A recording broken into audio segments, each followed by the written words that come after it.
My brother used to believe I had a guardian angel thing. But now I'm not so sure. Okay, let's go.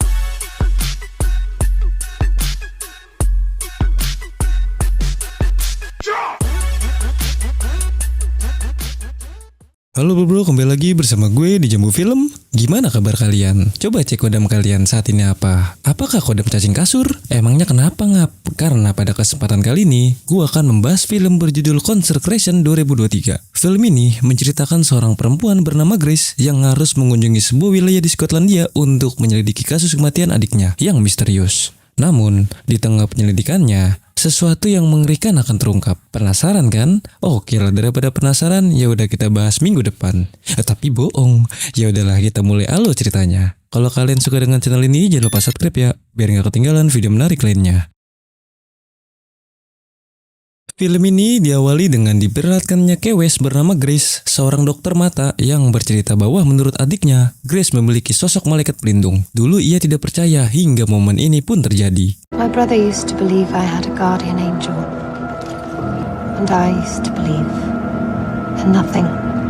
But now I'm not so sure.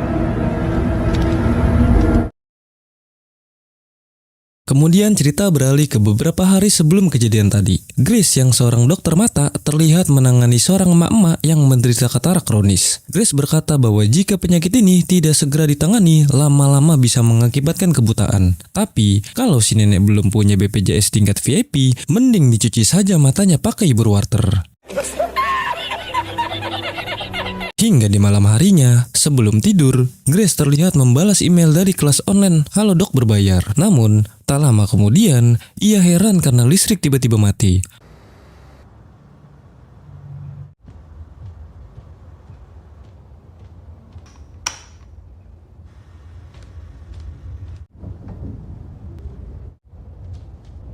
Aneh sekali, tiba-tiba saja Grace mendapati darah di foto masa kecilnya. Di tengah kebingungan, Grace mendapat telepon dari kepolisian Skotlandia. Betapa syoknya Grace saat mendengar kabar bahwa adiknya telah tewas dengan dugaan mendiskon umur. Di keesokan harinya, tanpa pikir panjang, Grace langsung OTW ke Skotlandia untuk melihat jasad adiknya. Singkat waktu, Grace tiba di Polsek Skotlandia yang berada di Kabupaten Stankovic. Di sana, ia disambut oleh seorang detektif bernama Harris yang mengatakan bahwa kasus ini masih dalam tahap penyidikan. Sambil menunggu proses otopsi, Harris mengajak Grace untuk mengunjungi tempat di mana adiknya mengabdi sebelum kematiannya.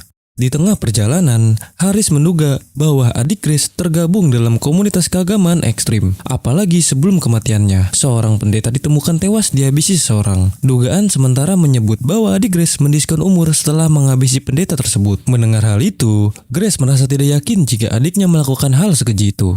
Setibanya di gereja, Grace disambut oleh seorang suster kepala bernama Janet yang tiba-tiba saja mengenalinya. Janet kemudian berkata bahwa sebelum tragedi mengerikan itu terjadi, adik Grace sebenarnya telah dikendalikan oleh sosok iblis. Tanpa sadar, ia menghabisi salah satu pendeta di tempat tersebut. Setelah itu, adik Grace berusaha melawan iblis tersebut dengan cara mengakhiri hidupnya sendiri dengan melompat dari tebing. Tidak percaya dengan cerita tersebut, Grace yang muak meminta Harris segera membawanya ke TKP. Namun, saat mereka pergi, Suster Janet terlihat ketakutan saat berhadapan dengan Grace. Bahkan, tanpa sadar, tangannya berdarah akibat terlalu kuat menggenggam salib. I killed Father Carroll. Father had the strength of mind to fight it in the process. You talk about my brother cut the bullshit. Grace.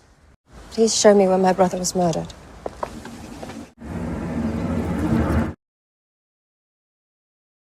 Setibanya di reruntuhan bekas gereja zaman dahulu, Harris berkata bahwa jasad adik Grace ditemukan di dasar tebing itu. Sekembalinya ke Polsek, Grace langsung melihat jasad adiknya yang telah selesai diotopsi. Namun, di tengah kesedihan mendalam, sesuatu yang aneh tiba-tiba terjadi. Grace. Safe here. Entah apa maksudnya, arwah adiknya tiba-tiba muncul dan meminta Grace segera pergi dari wilayah itu. Singkat waktu, Grace mendapati dirinya terbaring di rumah sakit. Seorang pendeta bernama Romero mengatakan bahwa Grace ditemukan pingsan di kamar mayat. Dalam kebingungan dan keheranan, Grace merasa janggal dengan kematian adiknya dan berniat menyelidiki kasus tersebut. Namun, seorang perawat datang dan meminta Grace untuk beristirahat. Sementara Romero diminta pergi karena jam besuk sudah habis. Grace yang tidak ingin membuang waktu dengan rebahan segera kabur dari rumah sakit. Penasaran, Grace kembali mengunjungi pantai di TKP untuk melihat lebih jelas dan membayangkan kejadian dari dasar tebing. Namun, di tengah pengecekan, sesuatu yang mengerikan tiba-tiba terjadi. Setelah melihat hal itu, Grace langsung pingsan.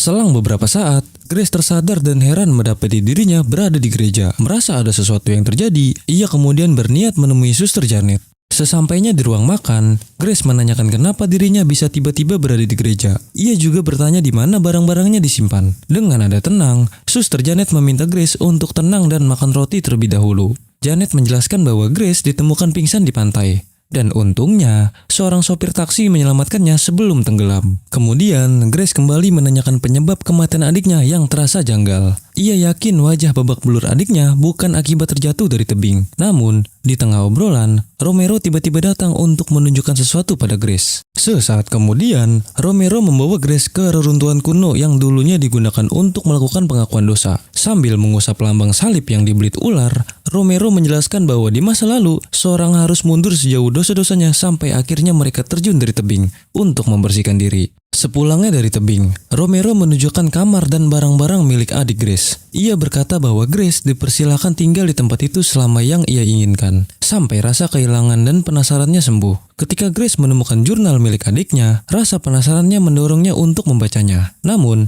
tulisan-tulisan aneh di jurnal itu membuat Grace terkejut karena ia bisa membacanya. Dalam jurnal tersebut, tertulis bahwa selama ini Grace memiliki kemampuan untuk melihat sesuatu yang tidak bisa dilihat manusia biasa. Grace pun kebingungan dengan maksud dari kalimat tersebut. Kembali pada Grace yang terus mempelajari jurnal buatan adiknya. Ia tiba-tiba kaget saat melihat seorang suster berlari ketakutan. Grace pun keheranan dengan apa yang ia lihat. Suster yang tampak gugup dan suka cilukba berkata bahwa Grace seolah-olah mengetahui masa depan.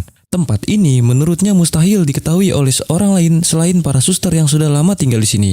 Namun, Grace yang tampak bodoh amat meminta suster tersebut untuk membantunya menelpon seseorang. Baru saja akan menelpon, tiba-tiba Janet datang dan menanyakan apa yang sebenarnya dilihat oleh Grace. Merasa aneh dengan pertanyaan Janet, Grace memilih pergi. Namun, sebelum ia meninggalkan tempat itu, Janet berkata bahwa keanehan-keanehan yang sering dilihat oleh Grace sebenarnya adalah penglihatan tentang masa depan. Singkat waktu, Grace heran saat melihat sebuah lukisan yang menggambarkan seorang wanita dilindungi oleh sesosok iblis. Ketika Romero datang, Grace langsung menanyakan isi jurnal adiknya yang tertulis menggunakan huruf-huruf aneh. Grace lalu mengungkapkan bahwa sebenarnya tulisan tersebut adalah kode rahasia yang ia buat bersama adiknya saat masih kecil. Setelah membaca jurnal tersebut, Grace mulai teringat dengan trauma masa kecilnya. Di masa kecil, entah apa sebabnya, ayah mereka terlihat mengurung Grace dan keluarganya di beberapa kandang asuh. Hal itu menjadi bagian dari mimpi buruk yang terus menghantui Grace. Namun, saat itu juga, Grace berusaha memberikan kunci kepada ibunya untuk membebaskannya dari kandang.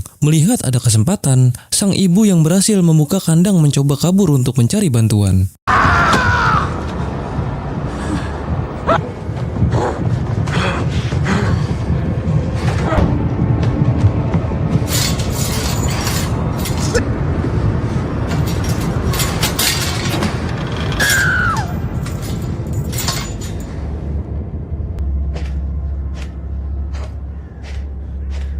What's happened?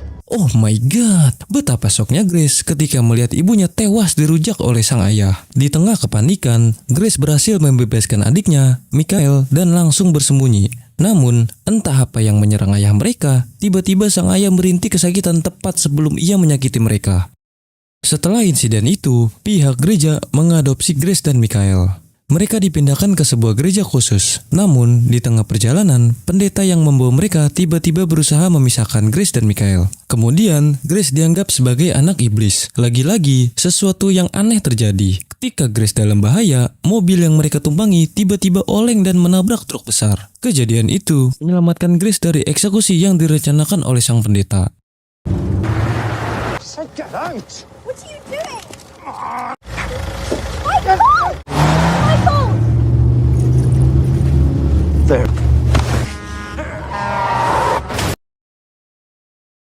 Kembali ke masa sekarang, Grace yang semakin penasaran mempelajari buku-buku kuno di gereja. Ia menemukan sebuah gambar para biarawati yang melakukan ritual penebusan dosa. Mereka percaya bahwa ada tangan Tuhan yang menyelamatkan mereka di dasar tebing. Hingga tak terasa, waktu menunjukkan tengah malam, Grace yang kelelahan memutuskan untuk tidur. Namun, tiba-tiba, pintu menuju ruang bawah tanah terbuka. Karena rasa penasaran, Grace memutuskan untuk mengeceknya.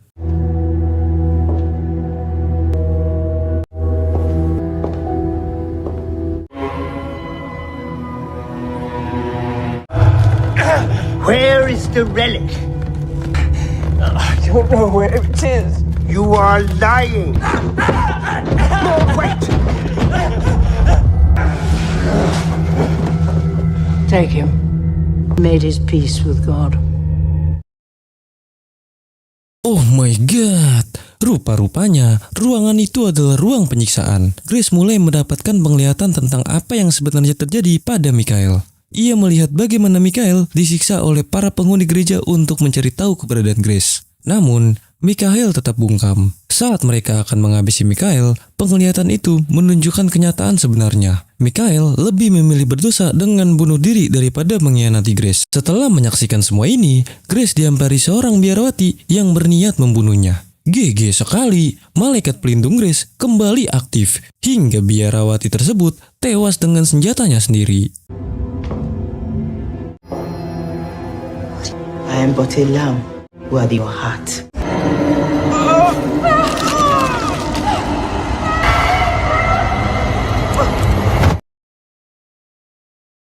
Meskipun Grace bertahan hidup, ia tetap dibawa ke polsek untuk dimintai keterangan. Grace menjelaskan bahwa biarawati itu berusaha membunuhnya. Tetapi, anehnya, malah menusuk dirinya sendiri. Haris yang bingung dengan situasi ini, akhirnya mengurung Grace untuk sementara waktu, sampai kasus ini terungkap. Di keesokan harinya, Grace dibebaskan setelah mendapatkan keterangan dari Meg. Namun, Haris yang lelah dengan rentetan kematian tidak wajar meminta Grace untuk segera meninggalkan kabupaten itu. Ia tidak ingin hal-hal aneh terus terjadi. Saat akan pergi, Grace teringat akan ayahnya dan memutuskan mencari informasi tentang siapa dirinya yang sebenarnya. Rupanya, sang ayah masih hidup dan ditahan karena telah membunuh istrinya yang berusaha melaporkannya ke polisi. Ketika Grace menemui ayahnya, ia mengatakan bahwa Grace bukan anak kandungnya. Grace sebenarnya adalah anak pungut yang ditemukan di pinggir pantai ketika masih bayi. Ayahnya menegaskan bahwa Grace adalah anak dari iblis bertanduk dua. Dalam keadaan syok dan tidak percaya, Grace bertanya mengapa ayahnya menyiksa dan mengurungnya dalam kandang. Sang ayah menjelaskan bahwa semua yang ia lakukan adalah untuk mengurangi petaka yang muncul dari kekuatan Grace yang tidak bisa dikendalikan. Dengan nada penuh kebencian, sang ayah berkata bahwa ia berharap Grace menghilang saja dari dunia ini. Ia percaya bahwa kemanapun Grace pergi, pasti akan ada kematian. Your whole life, wherever death and destruction. Sementara itu, di sisi lain, Suster Janet dipanggil ke polsek untuk dimintai keterangan terkait kasus Mikhail. Grace memberitahu bahwa Janet ikut andil dalam kematian Mikhail. Namun, Janet menjelaskan bahwa meskipun ia memang terlibat, ia tidak sampai membunuh Mikhail. Janet mengatakan bahwa Mikhail yang tidak ingin memberitahu keberadaan Grace justru nekat menghabisi seorang pendeta. Karena hal itu, mereka membawa Mikhail ke tebing untuk melakukan ritual penebusan dosa. Namun, di luar dugaan, Mikhail malah memilih terjun sendiri dari tebing. Mereka menganggap tindakan Mikhail sebagai bentuk penembusan ekstrim yang ia yakini berdasarkan sebuah buku kuno. Buku itu menjelaskan bahwa orang-orang berdosa percaya kematian mereka akan diampuni dan mereka akan ditangkap oleh tangan Tuhan. Janet juga mengungkapkan bahwa mereka menyadari Grace adalah seorang wanita yang dilindungi oleh iblis. Tidak hanya melindunginya, iblis tersebut memastikan siapapun yang Grace tidak sukai akan meninggal dengan cara yang aneh. Karena itu, mereka berusaha mengurung Grace dalam kegelapan, seperti yang dilakukan para leluhur mereka. Sesaat kemudian, Grace yang baru saja tiba di gereja heran saat melihat semua biarawati tengkurap di lantai. Ketika ia bertanya kepada Meg, biarawati itu menjelaskan dengan nada ketakutan bahwa Grace adalah sosok yang akan membawa kehancuran di dunia ini. Dalam kebingungan, Grace berusaha mengejar Meg yang terlihat ketakutan dan berniat melakukan sesuatu yang ekstrim.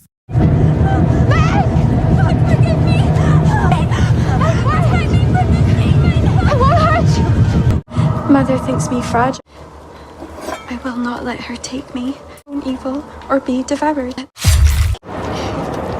Stay away from me. Sin leaving me. Oh, come on.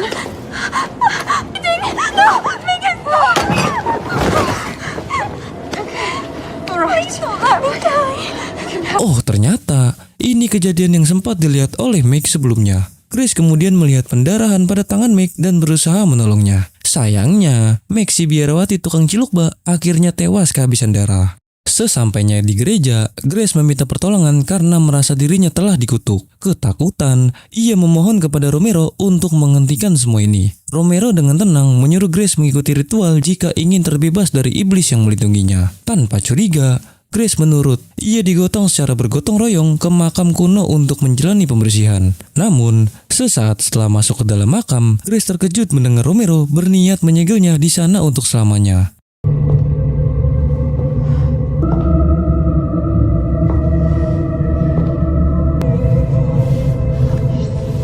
She must be contained. Threat to Christ.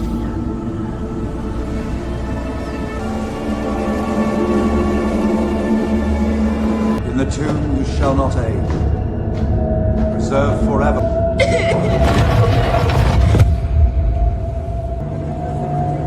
Seal the crypt. Bring the weight of all heaven on this tomb. Protect me from my spiritual enemies. Oh my god, lagi-lagi iblis pelindung Grace aktif dan menyucuk Romero hingga ia cosplay menjadi Mihawk. Setelah berhasil keluar, Grace kecewa kepada Romero yang justru berniat menguburnya hidup-hidup. Romero yang terluka parah mengatakan bahwa Grace adalah kegelapan yang tidak seharusnya ada di dunia ini dan harus dikubur untuk selamanya. Di keesokan harinya, Janet diantar oleh Haris ke gereja, di mana semalam terjadi kejadian yang sangat mengerikan. Mendengar penjelasan Haris, Janet yang sudah tidak tahu harus berbuat apa, akhirnya berniat menghabisi Grace dengan tangannya sendiri. Ia menguatkan imannya kepada Tuhan untuk melawan kegelapan yang ia yakini berasal dari Grace. Kemudian, cerita beralih ke Grace yang terlihat watadosnya santai ngopi di Ojon Cafe bersama rekan kerjanya. Mereka membicarakan bisnis berwarter dan operasi katarak untuk pasien yang belum memiliki BPJS. Di keesokan harinya, seperti yang telah kita ketahui di awal film, Grace yang sedang berjalan-jalan tiba-tiba dihampiri oleh seorang biarawati. Biarawati itu ternyata adalah Janet.